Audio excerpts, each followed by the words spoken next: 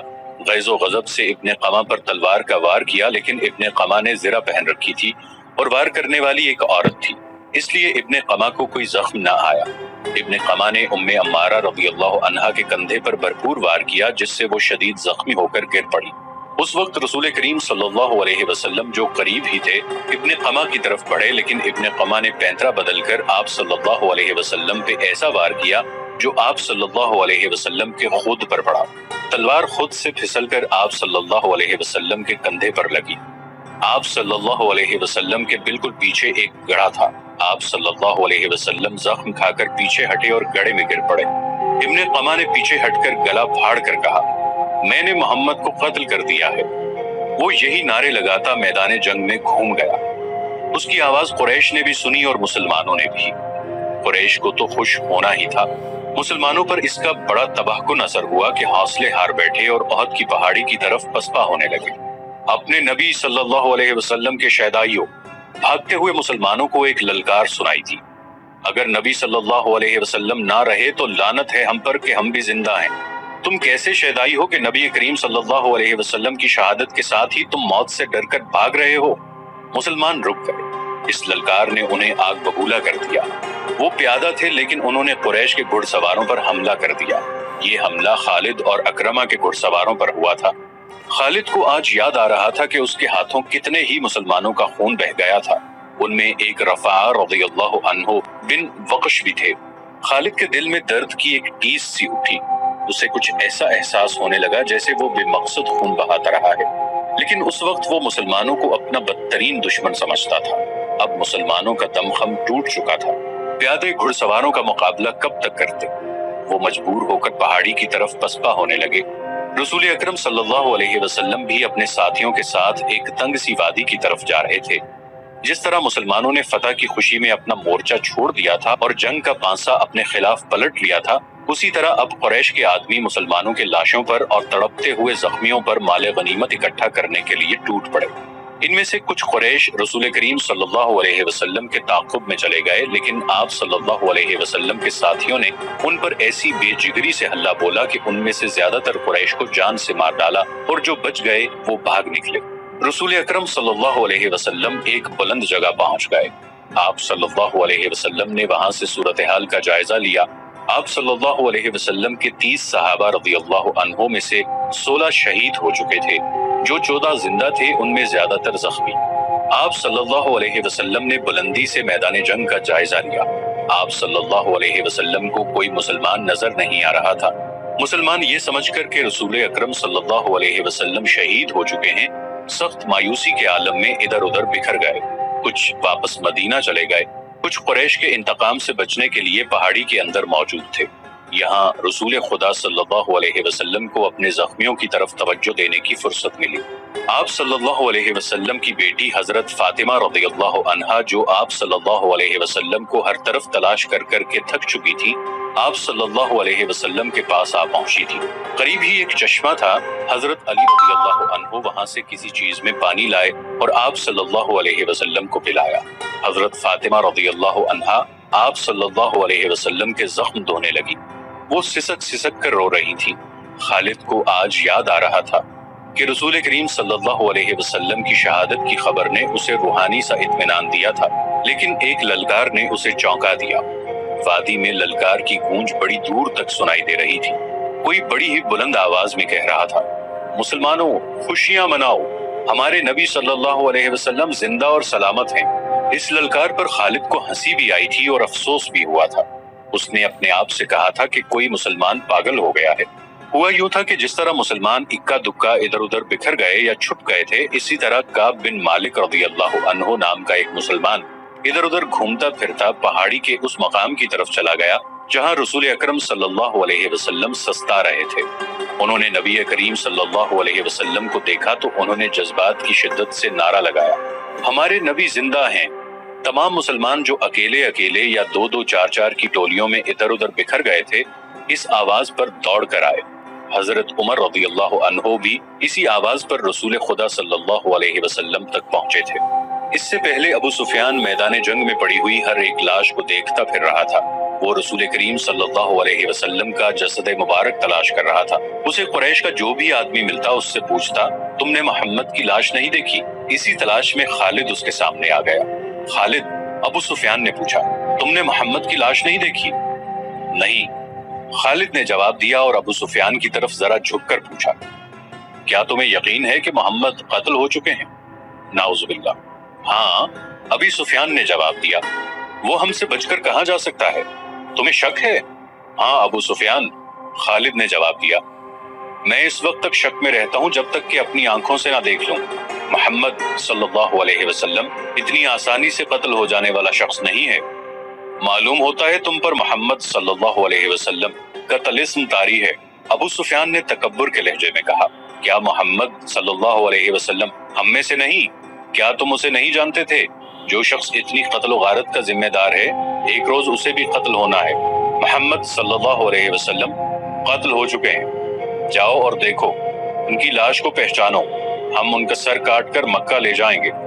N اسی وقت پہاڑی میں سے کعب رضی اللہ عنہ بن مالک کی للکار گرجی، مسلمانوں خوشیاں مناؤ، ہمارے نبی صلی اللہ علیہ وآلہ وسلم زندہ سلامت ہیں۔ پھر یہ آواز بجلی کی کڑک کی طرح گرجتی کڑکتی وادی اور میدان میں گھومتی پھرتی رہی۔ سن لیا ابو سفیان؟ خالد نے کہا، اب میں تمہیں بتاتا ہوں کہ محمد کہاں ہے۔ میں اس پر حملہ کرنے جا رہا ہوں، لیکن میں تمہیں یقین نہیں دلا سکتا کہ میں محمد صلی اللہ علیہ وآلہ وسلم کو قتل کر کے آؤں گا۔ کچھ دیر پہلے خالد نے رسول کریم صلی اللہ علیہ وسلم اور ان کے ساتھیوں کو پہاڑی کے اندر جاتے دیکھا تھا، لیکن وہ بہت دور تھا۔ خالد ہار ماننے والا اور اپنے ارادے کو ادھورا چھوڑنے والا آدمی نہیں تھا۔ اس نے چند ایک سواروں کو ساتھ لیا اور پہاڑی کے اس مقام کی طرف بڑھنے لگا جدھر اس نے رسول کریم صلی اللہ علیہ وسلم کو جاتے دیکھا تھا۔ مشہور مورخ ابن حشام کی تحریر سے پتہ چلتا ہے کہ رسول اکرم صلی اللہ علیہ وسلم نے جب خالد کو اپنے سواروں کے ساتھ اس گھاٹی پر چڑھتے دیکھا جہاں آپ صلی اللہ علیہ وسلم تھے تو آپ صلی اللہ علیہ وسلم کے منہ سے بے ساختہ دعا نکلی، خدائے ذوالجلال انہیں اس وقت وہیں کہیں روک لے۔ خالد اپنے سواروں کے ساتھ گھاٹی چڑھتا جا رہا تھا۔ وہ ایک درہ سا تھا جو تنگ ہوتا چلا جا رہا تھا۔ گھوڑوں کو ایک قطار میں ہونا پڑا۔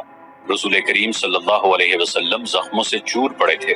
حضرت عمر رضی اللہ عنہ نے جب خالد اور اس کے سواروں کو اوپر آتے دیکھا تو وہ تلوار نکال کر کچھ نیچے اترے۔ ولید کے بیٹے، حضرت عمر رضی اللہ عنہ نے للکارا، اگر لڑائی لڑنا چاہتے ہو تو اس درے کی تنگی کو دیکھ لو، اس چڑھائی کو دیکھ لو، کیا تم اپنے سواروں کے ساتھ ہمارے ہاتھ سے بچ کر نکل جاؤ گے؟ خالد لڑنے کے فن کو خوب سمجھتا تھا۔ اس نے دیکھ لیا تھا کہ یہ جگہ گھوڑوں کو گھما پھرا کر لڑنے کے لیے موزوں نہیں ہے بلکہ خطرناک ہے۔ خالد نے خاموشی سے اپنا گھوڑا گھمایا اور اپنے سواروں کے ساتھ وہاں سے نیچے اتر آیا۔ جنگ احد ختم ہو چکی تھی۔ قریش اس لحاظ سے برتری کا دعویٰ کر سکتے تھے کہ انہوں نے مسلمانوں کو زیادہ نقصان پہنچایا، لیکن یہ جنگ ہار جیت کے بغیر ختم ہو گئی تھی۔ لیکن یہ ہماری شکست تھی۔ خالد کو جیسے اپنی آواز سنائی تھی۔ مسلمانوں کی نفری 700 تھی اور ہم 3000 تھے۔ ہمارے پاس 200 گھوڑے تھے۔ ہماری فتح تب ہوتی جب ہم محمد صلی اللہ علیہ وسلم کو قتل کرتے تھے۔ خالد نے اپنے آپ میں جھنجھلاہٹ محسوس کی۔ اس پر ایسی کیفیت طاری ہو گئی کہ اس کے دانت بجنے لگے۔ اسے جنگ کا آخری منظر یاد آنے لگا تھا۔ اس نے اس بھیانک یاد کو ذہن سے نکالنے کے لیے سر کو جھٹکا دیا، لیکن مکھیوں کی طرح یہ یاد اس کے ارد گرد بھنبھناتی رہی۔ اسے اپنے آپ میں شرم سی محسوس ہونے لگی۔ جنگجو یوں نہیں کیا کرتے۔ خالد جب حضرت عمر رضی اللہ عنہ کی للکار پر واپس آ رہا تھا تو اس بلندی سے اس کی نظر میدان جنگ پر پڑی۔ وہاں لاشیں بکھری ہوئی تھیں، شاید ان میں بے ہوش زخمی بھی ہوں گے۔ لاشوں اور زخمیوں کو اٹھانے کے لیے نہ ابھی مسلمان آگے بڑھے تھے نہ اہل قریش۔ خالد کو ابو سفیان کی بیوی ہند نظر آئی۔ وہ ہاتھ میں خنجر لیے ہوئے دوڑی چلی آ رہی تھی۔ اس کے اشارے پر قریش کی وہ عورتیں جو قریش کے لشکر کے ساتھ آئی تھیں اس کے پیچھے پیچھے دوڑی آئیں۔ ہند ہر ایک لاش کو دیکھتی تھی۔ وہ اونچے قد کی اور فربہی مائل جسم کی پہلوان قسم کی عورت تھی۔ وہ ہر ایک لاش کو دیکھتی تھی۔ کوئی لاش اوندے منہ پڑی ہوئی نظر آتی تو وہ پاؤں کی ٹھوکر سے اس لاش کو سیدھا کر کے دیکھتی تھی۔ اس نے اپنے ساتھ کی عورتوں سے کہا کہ وہ حمزہ رضی اللہ عنہ کی لاش تلاش کریں۔ اسے حمزہ رضی اللہ عنہ کی لاش مل گئی۔ ہند بھوکے درندے کی طرح لاش کو چیرنے پھاڑنے لگی۔ اس نے لاش کے کچھ اعضاء کاٹ کر پرے پھینک دیے۔ اس نے دوسری عورتوں کو دیکھا جو اس کے قریب کھڑی تھی. کھڑی دیکھ کیا رہی ہو؟ ہند نے ان عورتوں سے یوں کہا جیسے وہ پاگل ہو چکی ہو. یہ دیکھو، میں نے اپنے باپ، اپنے چچا اور اپنے بیٹے کے قاتل کی لاش کا کیا حال کر دیا ہے. جاؤ مسلمانوں کی ہر ایک لاش کا یہی حال کر دو اور سب کے کان اور ناک کاٹ کر لے آؤ. اب وہ عورتیں مسلمانوں کی لاشوں کو چیرنے پھاڑنے کے لیے وہاں سے ہٹ گئیں تو ہند نے خنجر سے حمزہ رضی اللہ عنہ کا پیٹ چاک کر کے اس کے اندر ہاتھ ڈالا. اس کا ہاتھ باہر آیا تو اس میں حمزہ رضی اللہ عنہ کا کلیجہ تھا جو ہند نے خنجر سے کاٹ لیا. اس نے اسی پر اکتفا نہ کیا. حمزہ رضی اللہ عنہ کے کلیجے کا ایک ٹکڑا کاٹ کر اس نے اپنے منہ میں ڈال لیا اور بری طرح اسے چبانے لگی. لیکن تھوڑی دیر بعد اس نے کلیجے کے اس ٹکڑے کو اگل دیا. خالد کو دور ابو سفیان کھڑا نظر آیا. ہند کی اس وحشیانہ حرکت نے خالد کا مزہ کرکرا کر دیا تھا. وہ جنگجو تھا، وہ صرف آمنے سامنے آ کر لڑنے والا آدمی تھا.